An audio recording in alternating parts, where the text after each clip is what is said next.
네, 오늘 추수감사주일을 맞아 함께 살펴볼 성경 본문은 감사의 시인 시편 100편입니다. 시편 100편을 다시 한번 낭독하도록 하겠습니다.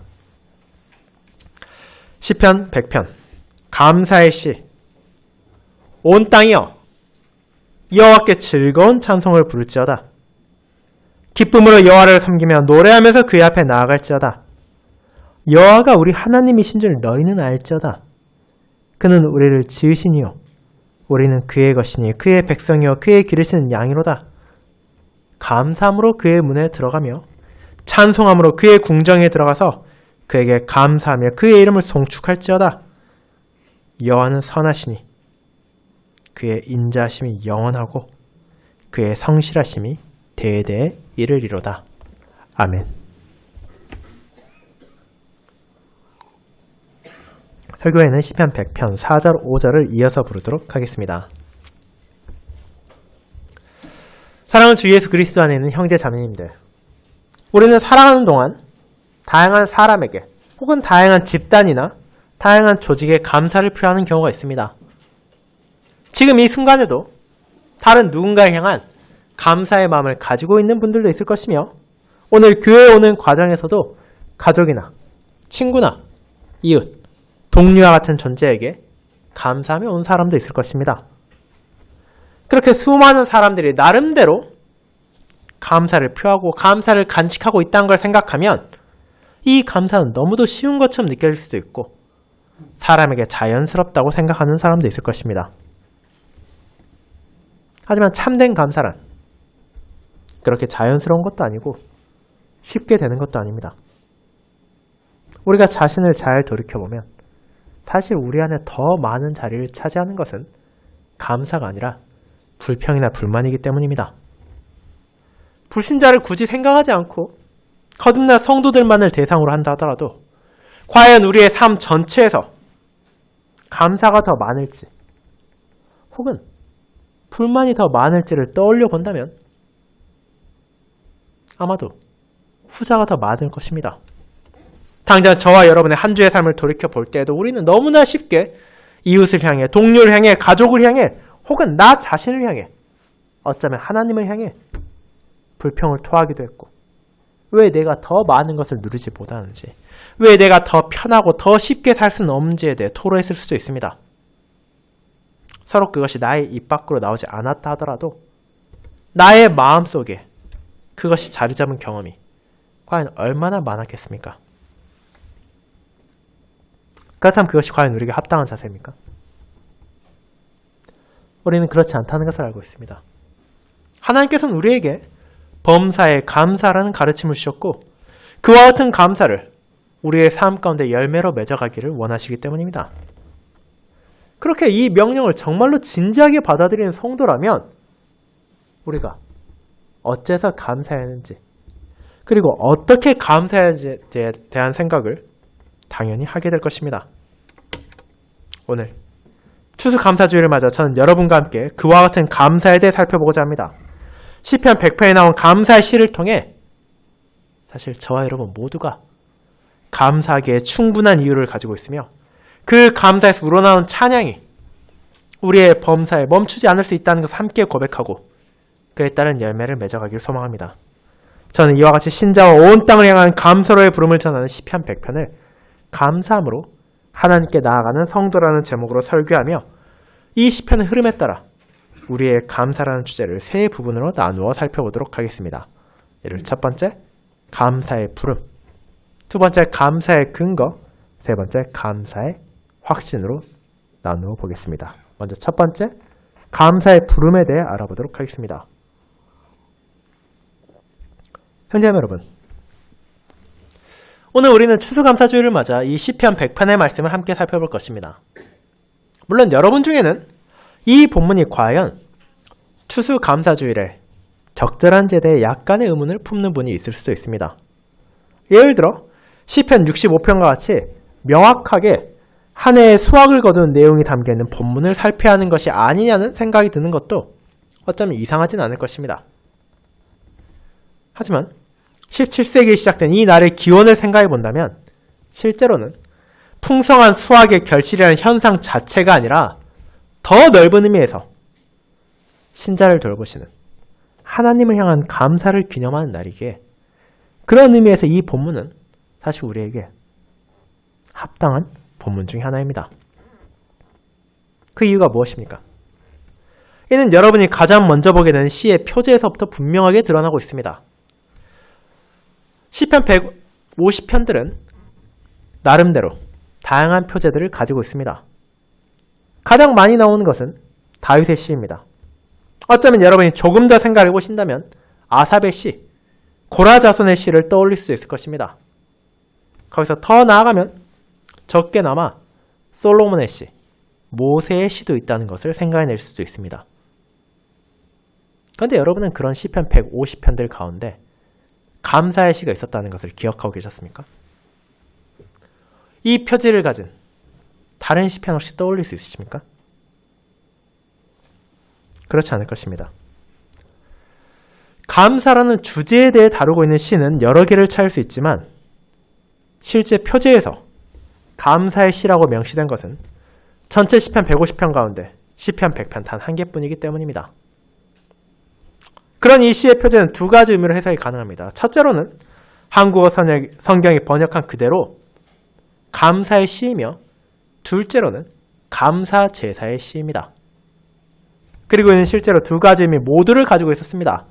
이것은 이스라엘 백성들이 하나님께 감사하며 부르는 찬송이기도 했지만 동시에 레위기 7장에 나오는 화목제에 포함되어 있는 감사의 제사를 드릴 때 언약 백성이 불렀던 노래라는 것을 다양한 기록들이 전하고 있기 때문입니다.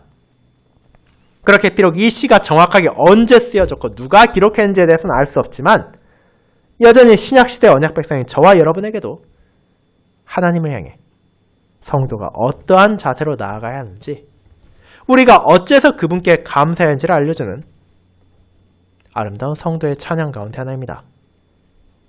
그렇다면 이제 그와 같은 감사의 시의 내용을 살펴보도록 합시다. 이 시는 온 땅이여 여호와께 즐거운 찬송을 부를지어다 라는 구절로 시작합니다. 사실 이 부분에서 이 표현은 언약 백성들에게 상당한 관심을 끌게 됩니다. 성령의 영감을 받아 이 시편을 기록한 저자는 이어지는 구절과 같이 우리를 향해 여호와께 찬송을 부르자고 하는 것이 아니라 그 시작에서는 온 땅을 향해 하나님을 향한 찬양의 초대를 하고 있기 때문입니다. 이것은 과연 어떤 의미입니까? 이 온 땅을 향해 부르는 표현 자체는 이 시편만이 아니라 시편 66편을 비롯한 다양한 시편에서 그리고 다른 성경 본문에서 찾을 수 있습니다. 그리고 그 의미는 크게 두 분류로 해석할 수 있습니다. 첫째로는 문자 그대로 온 땅을 포함한 하나님께서 지으신 천지 만물을 포함하는 것입니다.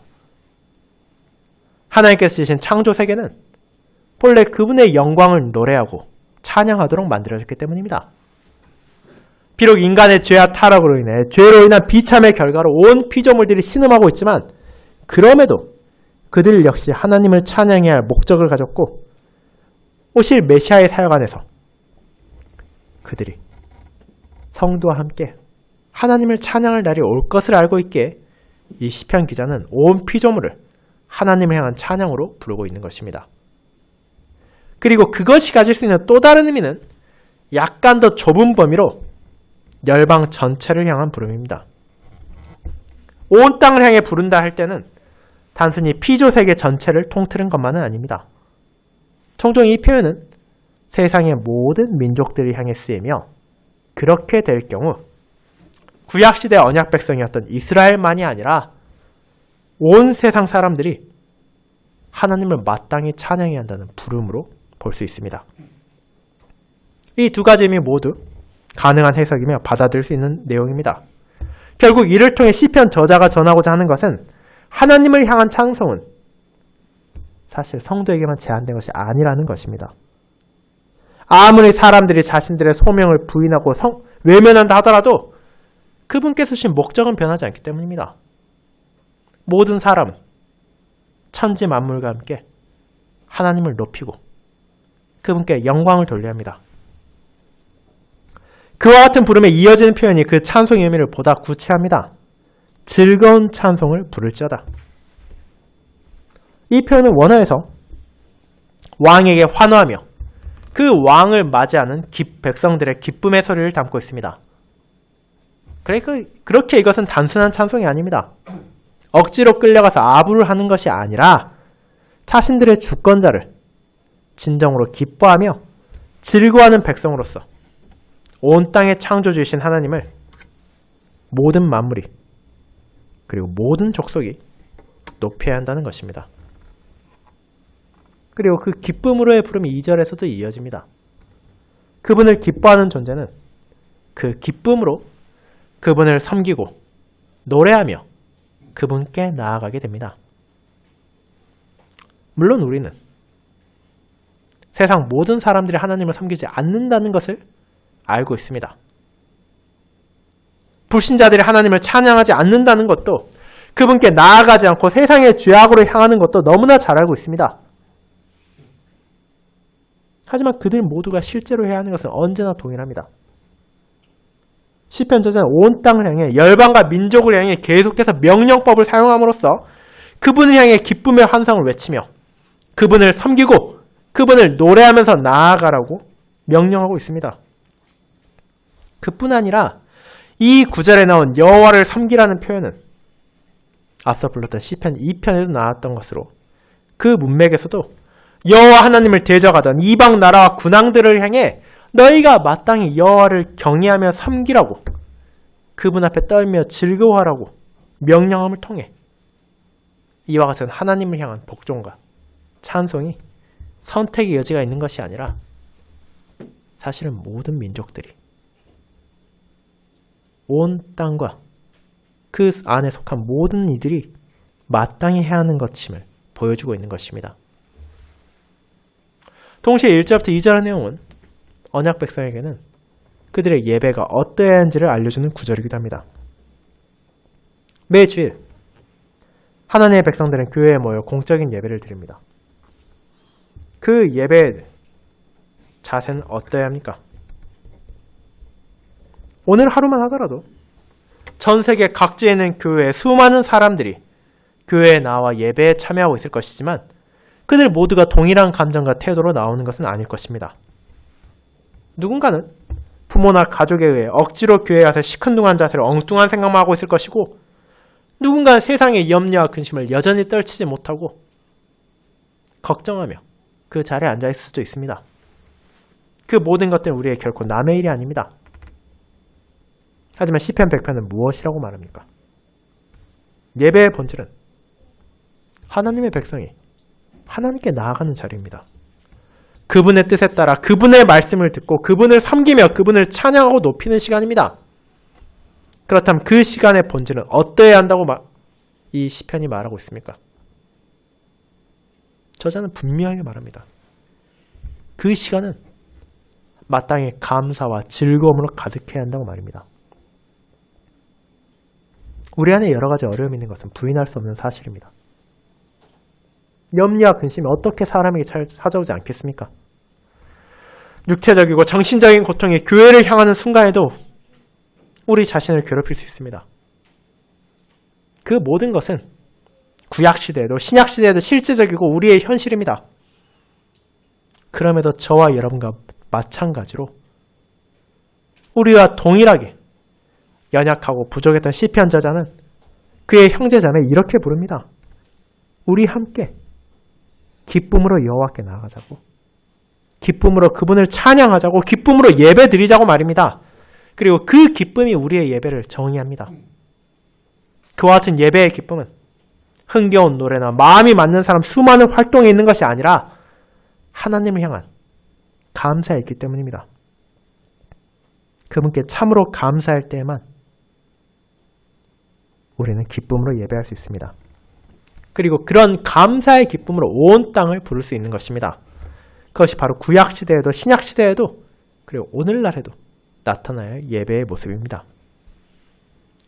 이 시편의 저자가 온 땅을 여호와를 향한 감사와 찬양으로 초대하는 것은 앞서 말씀드렸듯이 시편 2편이 보다 직접적으로 나타낸 것처럼 오실 메시아를 향하고 있습니다. 시편 100편을 작성한 성도가 이렇게 온 땅을 불렀지만 실제 그가 살아있는 동안에는 그 모습을 보지 못했습니다. 결국 이 시의 부름의 완성은 그리스도 안에서 성취될 것이기 때문입니다. 그리고 우리는 이 부름이 어떤 방식을 통해 이루어졌는지 이미 부분적으로 보고 있습니다. 오늘 이 시간에도 세계 각지에서 국가, 민족을 뛰어넘어 온 땅의 하나님의 백성들이 그분을 향한 감사 안에서 즐거운 찬송을 부르며 그분을 섬기고 노래하며 나아가고 있기 때문입니다. 언약 바깥에서 진리를 알지 못했고 하나님께 감사하지 못했던 이들이 그리스도의 공로로 말미암아 참된 감사를 깨닫게 되었고 참된 예배의 기쁨을 누리게 되었습니다. 그리고 이 부름이 그리스도의 날에 온전하게 성취될 것임을 알고 있기에 우리는 그 날을 바라보며 기쁨으로 하나님을 섬기고 있습니다. 사랑하는 자녀 여러분, 그렇게 우리에게도 하나님을 향해 감사와 기쁨으로 나아가라는 부름이 주어졌습니다. 물론 이 땅에 살아간다는 것은 언제나 다양한 고난을, 역경을 마주하게 된다는 것입니다. 여러 가지 걱정과 근심과 염려와 고민이 저와 여러분을 짓누르기도 할 것입니다. 세상과 마귀, 그리고 우리의 옛 본성은 끊임없이 우리로 하여금 이런 참된 감사와 기쁨을 바라보지 못하도록 거기에서 멀어지도록 하기 위한 공격과 유혹을 멈추지 않을 것이며 그 결과 우리는 때로는 흔들리기도 하고 고통스러움에 눈이 가려지기도 할 것입니다. 하지만 최소한 우리가 예배에 참여할 때 우리는 그 모든 것을 내려놓고 기쁨과 즐거움을 누릴 수 있습니다. 왜냐하면 그 순간 우리는 우리 안으로 나아가는 것이 아니라 하나님께 나아가고 있는 것이기 때문입니다. 가장 높으시고 가장 강력하며 가장 지혜로운 분께서 자기의 백성을 그분께로 부르십니다. 그렇게 그분의 품 안에서 그분의 말씀을 듣고 그분의 돌보심을 확신한 우리는 기쁨으로 예배를 드릴 수 있습니다.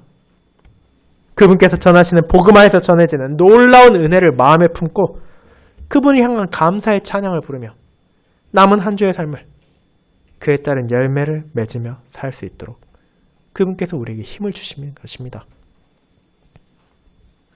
동시에 우리는 세상을 향해 우리의 참된 기쁨과 감사가 과연 어디를 향하고 있는지를 나타내야 합니다. 우리 각자가 살아가는 삶의 자리에서 말과 행동을 통해 나의 삶의 중심이 예배에 있고 공적인 예배를 통해 하나님께 나아가는 즐거움이 얼마나 크고 놀라운지를 보여줘야 한다는 것입니다. 그저 입으로만 하나님을 믿는다, 하나님께 감사한다는 것이 아니라 우리의 삶 전체를 통해 온 땅을 향해 하나님을 향한 찬양과 감사의 부름을 증거해야 합니다. 그것이 이 시편 100편을 부르는 모든 일에 주어진 거룩한 소명입니다. 이어서 그와 같은 감사가 어디에 근거한지를 살펴보도록 하겠습니다. 두 번째, 감사의 근거입니다. 성도 여러분, 그렇게 우리는 온 땅이 하나님을 찬양하도록 부름을 받았고 특별히 언약 백성이 하나님을 섬기기 위해 나아갈 때 기쁨과 즐거움으로 가득해야 한다는 자세를 알게 되었습니다. 그렇다면 이제 우리가 생각해야 되는 것이 있습니다. 어째서 우리가 그렇게 감사해야 하는 것입니까? 언약 백성은 아무런 이유 없이 감사할 수 있는 존재입니까? 마치 가게의 점원이 자기의 기분과 자신의 상황과 상관없이 손님을 보면 미소를 지어야 하는 것처럼 나는 기쁘다고, 나는 감사하다고 되뇌이며 사는 것이 우리의 삶이고 예배입니까? 그렇지 않습니다. 하나님을 향한 감사를 노래하는 시편 100편은 다른 많은 시편들이 그러하듯이 우리가 감사할 수 있고 감사해야 하는 충분한 이유를 그리고 분명한 근거를 제시하고 있습니다. 그것이 이어진 3절에서 나타납니다. 그는 이렇게 노래합니다. 여호와가 우리 하나님이신 줄 너희는 알지어다. 그는 우리를 지으시니요 우리는 그의 것이니 그의 백성이요 그의 기르시는 양이로다. 여기에서 우리는 이 시편의 화자가 부르는 대상이 바뀌는 것을 보게 됩니다. 1절과 2절은 문자 그대로 온 땅을 향한 부름이었습니다. 하지만 이제 3절은 이 저자를 포함해서 우리와 너희가 그 대상이 됩니다. 이 사람들이 누구입니까? 그들은 이스라엘이며 언약 백성들입니다. 하나님과의 특별한 관계에 살아가고 있는 자들입니다. 그렇다면 그와 같은 언약 백성들이 하나님께 감사와 기쁨으로 나아가는 이유가 무엇입니까? 가장 큰 이유, 가장 먼저 나온 이유는 다름 아닌 여호와가 우리 하나님이신 줄을 그들이 알기 때문입니다. 히브리어에서 안다라는 표현은 그저 단순한 지식을 말하지 않습니다.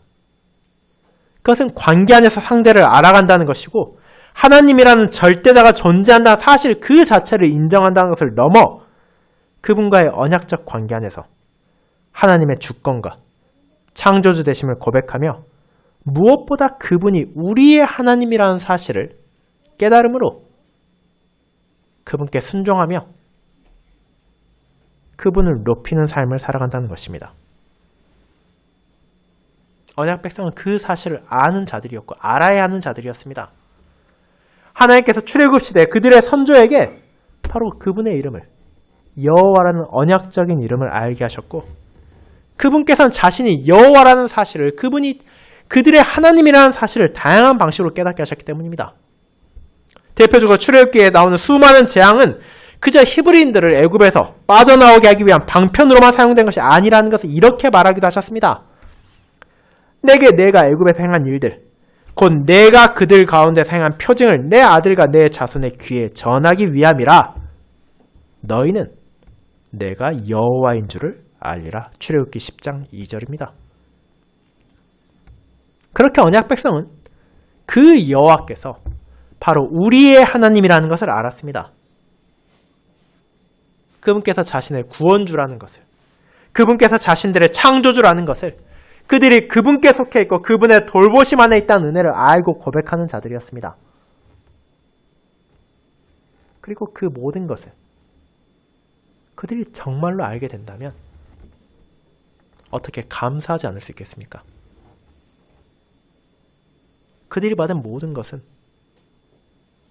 하나님의 한없는 은혜로만 주어진 것이기 때문입니다. 그들이 받을 가치가 없음에도 불구하고 값없이 주어진 하나님의 인자하심이기 때문입니다. 이스라엘이 주변의 열방보다 나을 것이 대체 뭐가 있었습니까? 그들이 수가 많았습니까? 부유했거나 권력이 많았거나 군대가 강했습니까? 아니면 그들이 다른 나라들에 비해 특별히 더 착하고 선했습니까? 전혀 그렇지 않았습니다. 그들은 무엇 하나 하나님 앞에 내세울 수 없는 민족이었습니다. 심지어 그들은 순종적이지도 않았습니다. 그들은 하나님의 은혜를 보고 듣고 경험하면서도 틈만 나면 그분에게서 등을 돌리려 목이 곧은 백성이었습니다. 그럼에도 하나님께서 그들을 버리지 않으셨고 그들을 돌보셨으며 그들을 인도하셨습니다.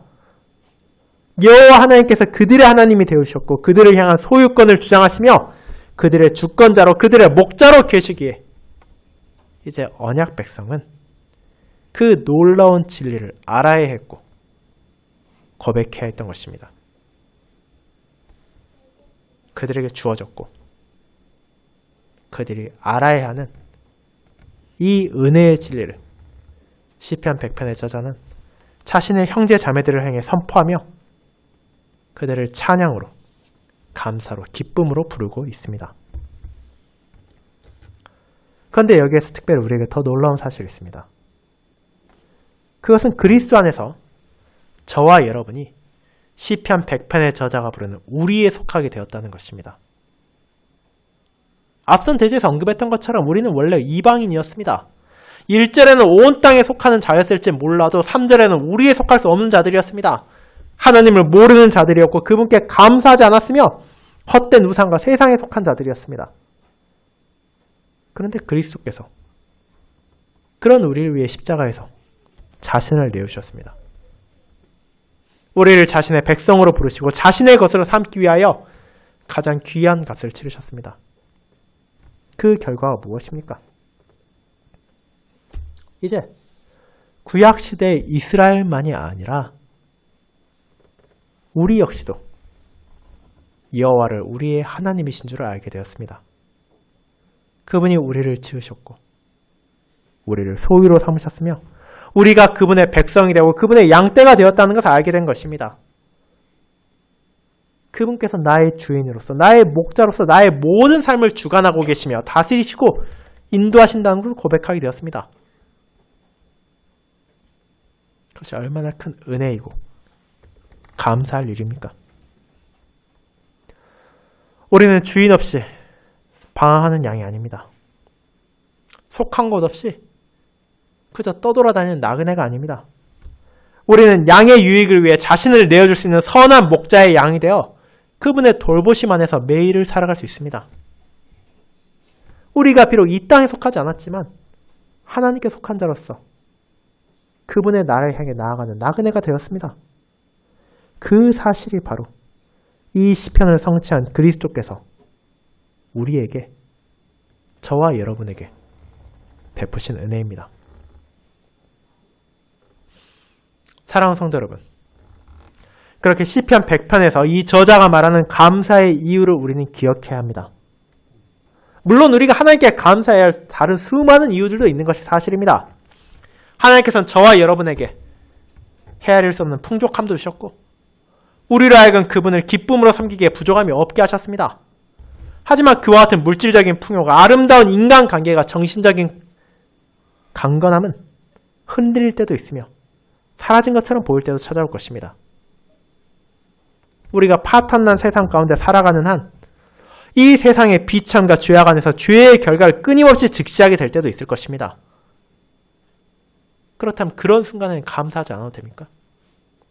나의 주관적인 느낌과 경험과 관점에서 내가 충분히 만족할 만한 상황이 아니라면 기뻐하지 않아도 됩니까? 그렇지 않습니다.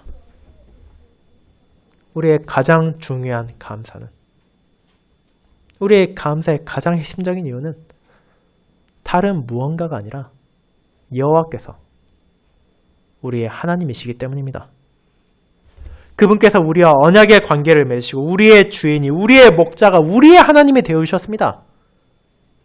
그렇게 이 땅에서 아무리 큰 염려와 근심과 걱정이 찾아온다 하더라도 그 모든 것을 가지고 나아갈 수 있는 우리의 하나님이 계십니다. 그리고 그분의 인도 안에서 결국 우리는 마실 물과 먹을 풀이 풍족한 쉴만한 물가로 인도받게 될 것입니다. 그 모든 것을 알고 고백한다면 이제 시편 100편을 들은, 그리고 이를 부른 이스라엘 백성들이 그러했듯이 우리 역시도 감사하지 않을 수 없을 것입니다. 양과 같이 연약하고 어리석은 나를 언제나 돌보시며 언제나 지켜주시고 인도하시는 선한 목자가 계신다는 사실이 얼마나 큰 위로가 되겠습니까? 그렇게 우리는 그와 같은 하나님을 알게 됨으로써 범사에 감사할 수 있습니다. 항상 기뻐할 수 있고 쉬지 말고 기도할 수 있습니다. 여호와께서 우리의 하나님이시기 때문입니다. 그분을 향해 나아가는 것이 언제나 우리에게 가장 즐겁고 기쁘며 감사한 순간이기 때문입니다. 그 진리가 우리의 예배를 가장 복된 순간으로 만드는 것이며 우리로 하여금 기쁨의 찬양과 감사의 기도로 하나님께 계속해서 나아가도록 인도하는 것입니다. 거기에서 우리는 세 번째 감사의 확신으로 나아가게 됩니다. 여러분, 시편 저자는 그와 같은 성도의 감사의 근거를 전한 후 그런 은혜 가운데 살고 있는 이들이 그럼 어떻게 살아야 마땅한 것인지를 알려줍니다. 4절은 이렇습니다. 감사함으로 그의 문에 들어가며 찬송함으로 그의 궁정에 들어가서 그에게 감사하며 그의 이름을 송축할지어다. 이는 여호와를 자신의 하나님으로 알고 고백하는 이들의 예배에 나아가는 자세이자 삶을 살아가는 태도를 보여줍니다. 감사의 확신이 어떻게 그들과 세상을 구별하는지, 어떻게 다른 이들과 다른 삶으로 인도하는지를 알려주는 것입니다. 물론 이 땅에 살아가는 동안 언약 백성이 자신의 육신의 몸으로 하나님의 나라의 문을 열고 들어갈 수는 없고 그분의 궁정에 들어가 그분께 송축할 수는 없습니다. 그것은 아직 우리에게는 허락되지 않은 영광입니다. 하지만 그 영광의 순간을 성도는 맛보게 되는 때가 있습니다. 그것이 바로 공적인 예배입니다. 구약시대 언약 백성들은 하나님께서 성소를 통해 그들과 함께 하신다는 것을 알았고 제사를 드릴 때 그분께서 자신들에게 말하시고 자신들의 제물을 받아들이신다는 것을 경험했습니다. 그리고 신약시대도 마찬가지입니다. 더 이상 그분께서는 이 땅의 지성소를 가지고 계시지 않으시지만 그분의 영을 자신의 백성들 안에 거하게 하심으로 그들과 함께 하실 뿐 아니라 공적인 예배를 드릴 때 그분께서 천국의 문을 열고 우리에게 나오시고 우리로 하여금 그분께 향하도록 하시기 때문입니다. 우리는 그와 같은 예배 안에서 하나님께서 우리와 함께 하시며 그분이 얼마나 선하신지를 그분의 말씀을 통해 계속해서 되새기게 됩니다. 그렇게 우리는 그 모든 것을 감사로 고백하며 그와 같은 예배 안에서 주어진 말씀을 붙잡고 한 주의 삶을 감사의 제물로 바치기 시작합니다. 그렇게 시편 100편은 공적인 예배가 얼마나 복된 것인지 그 예배에 참여하는 것이 얼마나 은혜인지를 알려주며 그런 감사의 노래로 하나님께 나아가자고 자신의 형제 자매들을 부르는 것입니다. 그리고 그 시편의 마지막은 우리로 하여금 이런 하나님에 향한 감사를 확신하도록 합니다. 이 땅에 살아간 동안 우리의 많은 감정은 강해질 때도 있지만 흐릿해질 때도 있습니다. 사랑이 뜨겁게 불타올 때도 있지만 차갑게 식어버릴 때도 있는 것처럼 누군가에 향한 감사가 강렬해질 때도 있지만 그것이 어느샌가 흐릿해져서 보이지 않을 때도 있습니다. 여호와께서 하나님이신지 알지만 그럼에도 정말로 그분이 나의 하나님이신지 나의 목자이신지를 신자라다도 의문을 품게 될 때가 있습니다. 내게 찾아온 온갖 어려움, 육체의 고통, 정신의 피로, 영적인 투쟁은 우리의 믿음을 흔들고 우리의 감사를 흐릿하게 만들기도 합니다. 어떤 신자도 내게는 그런 경험이 단 한 번도 없었다고 말할 수는 없을 것입니다. 나의 믿음과 감사는 언제나 굳건하고 언제나 자라고만 있었다고 단언할 수 있는 사람도 없을 것입니다. 그리고 그것은 저와 여러분만이 아니라 시편 저자에게도 마찬가지였을 것입니다. 그럼에도 그는 강한 확신으로 자신의 형제 자매들을 부릅니다. 그 감사를 나만이 아니라 너희도 분명하게 확신할 수 있다고 말합니다. 그와 같은 확신의 근거가 바로 5절에 나옵니다. 그 확신은 우리 안에 있는 무언가가 아니며 우리 주변의 상황에 기인한 것도 아닙니다. 이는 바로 하나님께서 어떤 분이신지를 아는 지식의 뿌리를 내리고 있습니다. 여호와는 선하시니 그의 인자하심이 영원하고 그의 성실하심이 대대에 이르리로다. 그렇습니다. 이 시편 100편의 모든 감사는 하나님의 어떤 분이신지에 근거를 두고 있습니다. 그는 은혜 안에서 하나님의 선하심을 알게 되었습니다. 그분께 선하시다는 것은 그저 우리가 일반적으로 생각하게 되는 세상적 선함이 아니라 그분의 모든 뜻과 행하심이 언제나 의롭고 완전하다는 것으로 그와 같은 선함으로 자기 백성에게 유익을 베푸시고 그들을 인도하시며 그들을 돌보시고 기르신다는 것입니다. 그뿐 아니라 그분은 인자하신 분이십니다. 이는 그분의 언약적인 신실하심을 가리키는 표현입니다. 여호와라는 자신의 언약의 이름을 성도들에게 주신 하나님께서는 진정 그 백성을 저버리지 않으십니다. 구약시대에도 신약시대에도 신자들은 분명 하나님께 걸맞지 못한 존재들입니다. 그들은 어떤 선으로도 업적으로도 말과 행동으로도 하나님께 온전히 합당한 모습을 결코 보일 수 없습니다. 그럼에도 하나님께서는 자신의 맺은 언약에 따라 그들을 돌보시고 그분의 인자하심으로 그들을 양육하십니다. 그렇게 우리는 하나님의 성실하심을 알아야 합니다. 어떤 상황과 어떤 환경에서도 하나님께서는 자신의 말씀을 거두지 않으십니다. 그 신실하심이 대대의 일입니다. 아브라함의 시대에도 다윗의 시대에도 예수님의 시대에도 그리고 우리의 시대에도 하나님께서는 여전히 그분의 신실하심을 다양한 방식으로 드러내시며 우리로 하여금 알게 하십니다. 그리고 우리는 이 시편의 저자보다 더 분명하고 확고하게 하나님을 향한 감사를 확신할 수 있습니다. 그것은 우리가 그리스도 안에서 하나님의 선하심과 인자하심과 성실하심을 바로 온전하게 볼 수 있게 되었기 때문입니다. 그 모든 성품은 십자가에서 가장 선명하게 드러났습니다.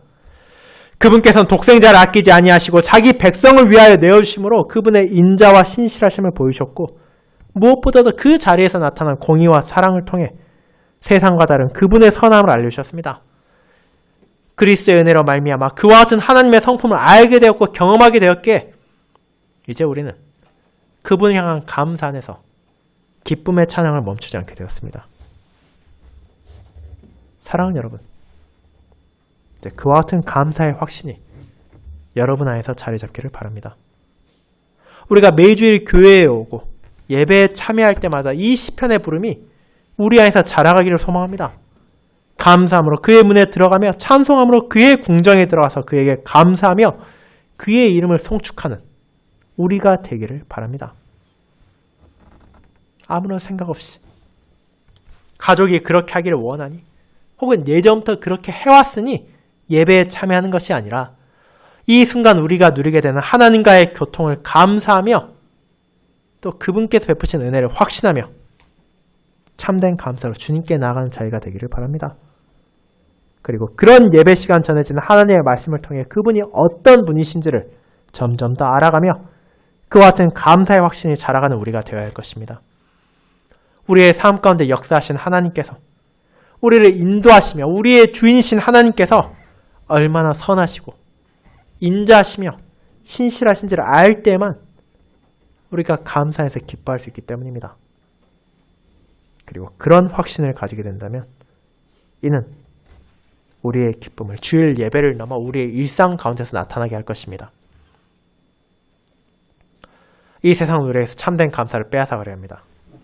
불안정한 경제와 정치와 사회구조 속에서 우리는 죄와 비참의 결과를 바라보게 되며 파탄난 인간관계와 내 육신과 정신의 연약함 안에서 신음하게 될 때도 있을 것입니다. 하지만 그 모든 것은 여호와의 선하심을, 그분의 인자하심과 신실하심을 결코 훼손할 수 없습니다. 그리스도 안에서 우리가 알게 된 하나님, 우리의 하나님이 되신 여호와께서 계시기에 우리는 힘겨운 현실 가운데서도 위로받을 수 있고 길이 보이지 않는 어둠 가운데서도 방황하지 않을 수 있습니다. 그렇게 우리는 감사할 수 있습니다. 그리고 감사하지 않을 수 없습니다. 그 놀랍고 아름다운 감사를 우리의 삶으로 증거하며 우리의 이웃들을 하나님을 향한 감사로 부르도록 합시다. 이번 한 주에도 그와 같은 감사의 열매를 맺어가고자 하는 그분의 백성과 양떼를 하나님께서 자신의 영으로 바르게 인도해 주실 것입니다. 아멘.